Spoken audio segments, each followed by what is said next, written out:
once I come and I plunder your country, I've got to justify it. And the way I justify it is I say, well, you know, they're not really human.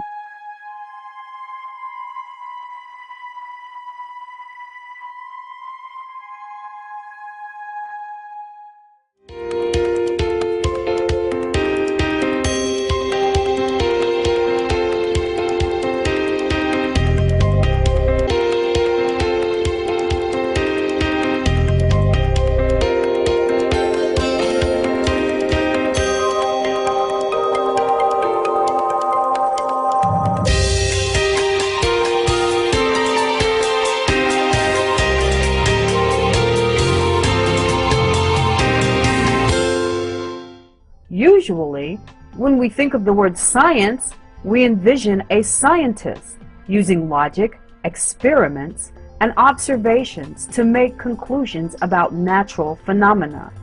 And most of the time, our envisioning would be accurate.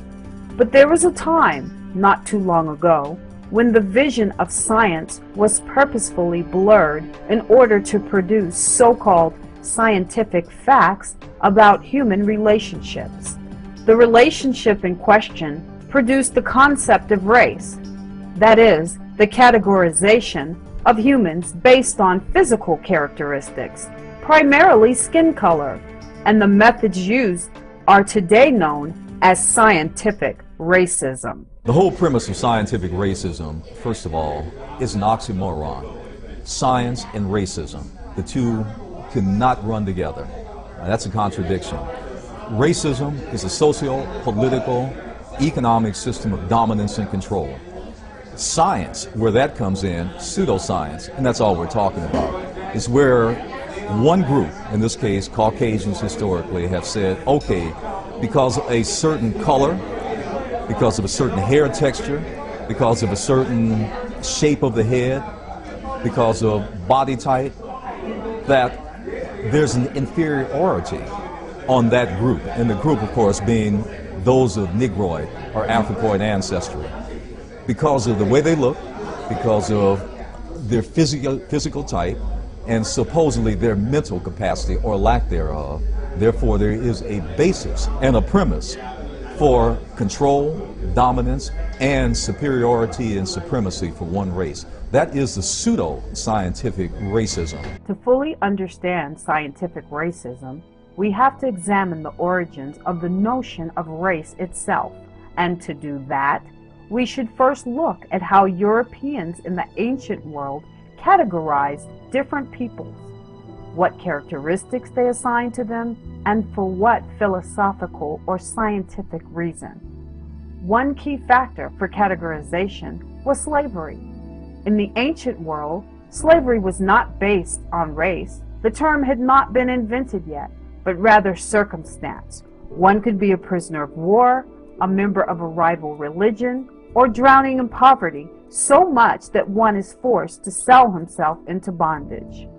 But even famous philosophers, such as Aristotle, helped to lay the groundwork for ideas that suggest that some people are naturally and biologically suited for slavery. Aristotle would, in fact, give advice to the slave owners, such as when you put work teams of slaves together, mix up their nationalities. So right there you get in Aristotle, right there in Aristotle's Politics, he starts talking about how to handle slaves, how to manipulate them. And he also talks about slaves as being morally deficient and meant to be, naturally meant to be slaves. And if a man, through misfortune or chance, he recognized that possibility. Obviously, people must have raised the question with him. Wait a minute, what about somebody who just, his ship gets captured by pirates and he's dragged off the ship with his family and he's a Roman senator who's thrown into slavery? What are you going? He said, those are rare cases, and those people generally show their mettle by simply getting themselves out of slavery.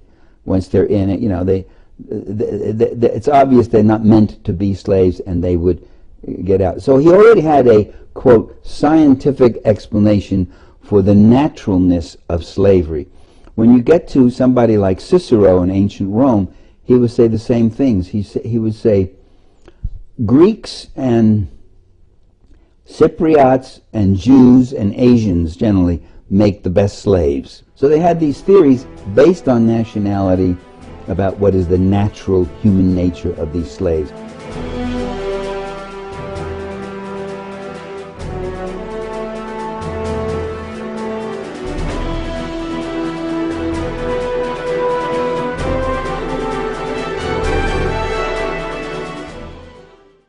Classical societies also believed in the concept called the Great Chain of Being, a natural ladder in which all things in the universe were ranked from most important to the least, with groups on the bottom divinely obligated to serve those on top. This concept later influences the attitudes about racial categories when Europeans decide to rank humans from top to bottom.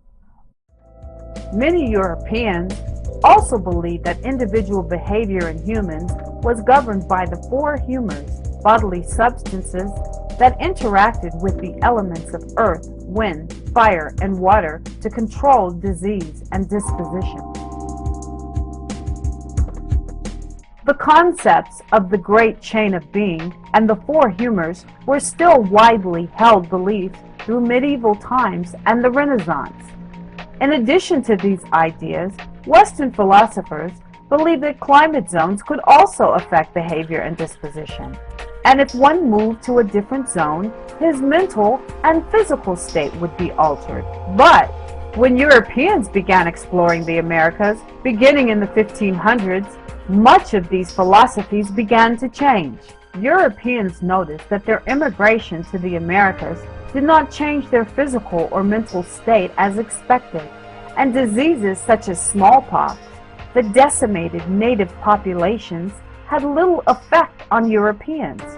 Also, the demand for labor to work new plantations established in the Americas caused Europeans to enslave people that they were not at war with, and this action required justification. The solution to these ideological conflicts was to embrace a mindset which suggested that internal qualities, not external ones, based on the four humors or the environment, were the root cause for the differences between Europeans and other peoples. And they concluded that the internal qualities of the European was superior to those of other peoples. So they didn't go out and say, let's go make some colored folks miserable. We'll go look around and find. They went out looking for gold, silver, and one of their sources of wealth, of course, was people who would do the labor. So you not only steal their land, not only steal their possessions, but you steal their very physical lives too. Now once that happens, once I come and I plunder your country, I murder your men, I rape your women, I spit your babies on bayonets, I blow up your home industries, I force you into an underdevelopment. You see, because these people weren't underdeveloped, they were developing their lives, their crafts, their arts. They were forced down by the European imperialists. And once I do that, me, the imperialist, I come in and I conquer. I've got to justify it. And the way I justify it is I say, well, you know, they're not really human. They're not like us. They don't want to really live well. They wouldn't know how to live well. They're very backward. They're very, not just poorly underdeveloped, they are biologically insufficiently endowed and developed, and therefore they ought to be treated as a kind of a species somewhere between human and animal, up there in the middle. I have a book here, and I think that this book is really an interesting one, you know, that really poses the kind of question that was part of the European mindset. And you know, as you can see, the title is the Negro Beast in the Image of God. And this is a justification, you know, for the enslavement and the mistreatment of Africans, that they were seen as subhuman. You reverse the role of victim and victimizer. the victims were a potential menace. This justifies your slaughtering them or enslaving them, and your greed and your imperialism, taking over their wealth and their land and their labor. The chain links in the great chain of being moved dramatically, placing Europeans on top of the natural world and all others beneath them. During the Age of Enlightenment, Europeans began to embrace egalitarianism and to believe that civilization would march onwards towards progress. But that egalitarianism and progress was extended to Europeans only, and native Indians, Africans, and others were cast as inferior beings, incapable of progress and undeserving of equality. As the natural sciences began to flourish during this period, the stage was set for science to marry the notions about European superiority over the rest of the world's people. The notion of race began from a physician who was simply trying to catalog dead bodies. Over the years, of course, it's become much more than just a biological or physiognomic descriptor. It's become a system designed for socially identifying individuals as well as trying to biologically identify their various traits and characteristics. Suddenly race got elevated and it became an object of scientific study. And there were all these scientific studies in the 18th century and into the 19th century showing, quote, natural differences between the races, and how the darker races were simply mentally deficient. Their brain development wasn't the same. Their moral development wasn't the same. They were savages. Francois Bernier was one of the first scientists to classify humans into categories of race. His first attempt included American Indian, North African, Asian Indian, European, and Middle Easterner.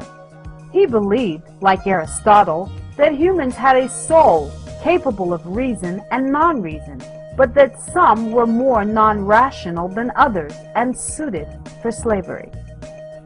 The next to come up with racial categories was Carl von Linné, who gave us the following racial breakdown.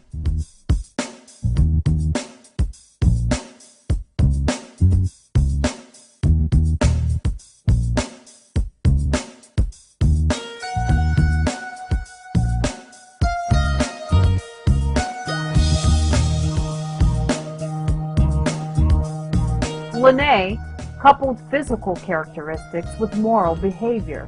He had not traveled widely and based his classification findings on travel journals, not science. And, of course, he placed Europeans on the top and Africans on the bottom. The most significant racial classifier, Johann Blumenbach, in his 1775 book, Varieties of Mankind, gave us the following classification.